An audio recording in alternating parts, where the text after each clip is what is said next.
Posibleng mag-atubang og patong-patong nga mga kasong administratiba ang konsehal sa Barangay Poblasyon Lapu-Lapu City nga nasikop sa usa ka checkpoint sa Mandawi City.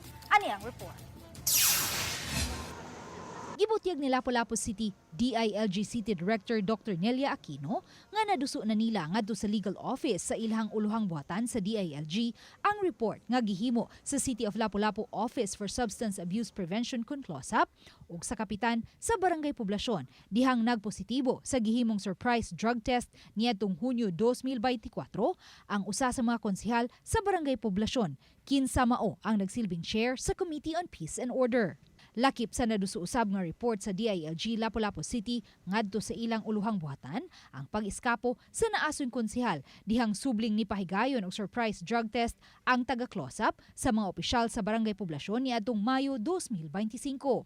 Ug napunan kini og laing report dihang nasikop ang naasoy konsehal sa gipahigayong checkpoint sa mga personnel sa Police Station 5 sa Mandawi City Police niadtong June 25 sa gabii sa may AC Cortez Street, Barangay Cambaro. Wala pa'y feedback as of the first and the recent incident nga nahitabo.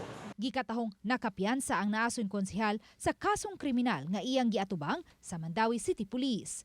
Samtang sa interview sa Balitang Bisdak kang Poblasyon Barangay Captain Terso Tumulak sa miaging semana, gitataw niini nga wa na nila pahupta pa og komitiba ang naasoy konsehal human nagpositibo kini sa drug test.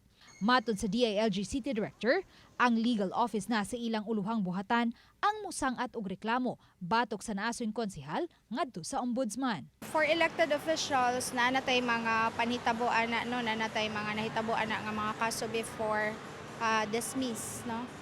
Oo. So dili ni siya first. So nanatay mga kaso ngayon na before dismiss na ang gihatag nga desisyon sa atong ombudsman.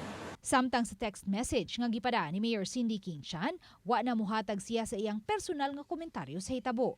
Apan iyang gitataw nga nakaabot na ang insidente ngadto sa mga national agencies. Ang naasoy konsehal matod sa mayor ipaubos usab sa due process.